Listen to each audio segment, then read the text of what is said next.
দেখুন, প্রথম কথা হচ্ছে আজকে এমন একটা পবিত্র দিনে আমার এই পবিত্র দায়িত্ব ঘাড়ে আসলো, যার জন্য আমি অত্যন্ত খুশি।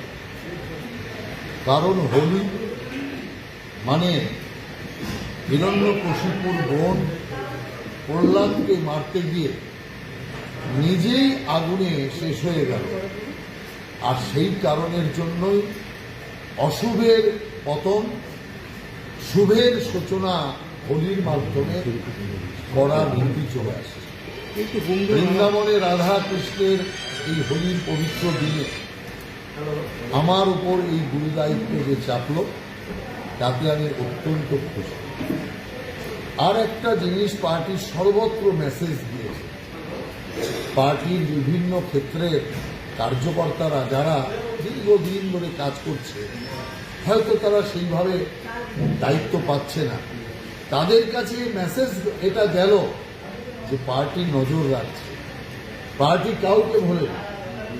অন্তত আমার এই দায়িত্ব দেখার পর তাদের মধ্যে আশার আলো সঞ্চার হবে যে না, আমরাও হয়তো একদিন কোনো না কোনোভাবে লাইমলাইটে আসবো, দায়িত্বের স্রোতে আসবো। এটাই হচ্ছে সবচেয়ে বড় কথা। কিন্তু আমি কখনো হতাশ হই। আমি ঈশ্বরের কাছে এটাই প্রার্থনা করি যে আমি কালকে যা ছিলাম আজকেও তাই আছি, আগামী দিনেও যেন তাই থাকি। অহংকার যাতে কোনোভাবেই বাসা না বাঁধে, এটাই ঈশ্বরের কাছে প্রার্থনা। দেখুন, বহু লোক আমাকে বলবে যে আপনার মতো লোকের এটা হওয়া উচিত, সেটা হওয়া উচিত। নানান লোক নানান সময় বলত।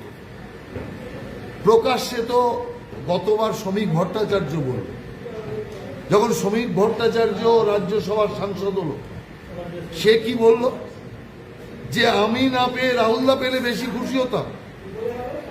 আর আমি মনে করছি যে ওটা কোনো ব্যাপার না, শ্রমিক ভট্টাচার্য পাওয়া আর রাহুল সিনহা পাওয়া একই আছে। অতএব এই যে শ্রমিক ভট্টাচার্য নিজে ফিল করছে রাহুলদা পাওয়া উচিত ছিল, বেশি খুশি হতাম পেলে, কিন্তু আমি কিন্তু তার জন্য এক ফোঁটা মন ছোট করি।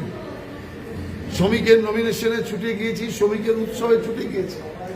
তার কারণ আমরা এমনভাবেই বড় হয়েছি যে ও পেলেও আমি আছি, আমি পেলেও আছি, এইভাবে আমরা এসছি। কিন্তু একটা জিনিস প্রমাণ যেটা হয়েছে, বিজেপি পার্টি কাউকে ফেলে দেয় না। আমরা মনে করি যে আমার এখন হওয়া দরকার, কিন্তু পার্টি উপযুক্ত সময়ে উপযুক্ত পদক্ষেপ যে নেয়, এটাই তার সবচেয়ে বড় প্রমাণ। এবং স্বাভাবিকভাবে পশ্চিমবাংলার যে বেদনা, পশ্চিমবাংলার যে মানুষের হাহাকার, তাকে রাজ্যসভায় তুলে ধরবার, সংসদে সেটা ধ্বনিত করবার চেষ্টা আমি করব। যদিও বেশি দিন সুযোগ পাব না, কারণ 2-2.5 মাসের বেশি বাংলার কথা সংসদে তুলতে পারব না। তার কারণ এখন যে বাংলাতে অগণতান্ত্রিক, অযোগ্য, বর্বর সরকার হয়েছে, সেই সরকার তো 2-2.5 মাস বাদে থাকবে না, তখন নতুন সরকার আসবে। অতএব মানুষের বেদনা, যন্ত্রণা সব সমাপ্ত হবে।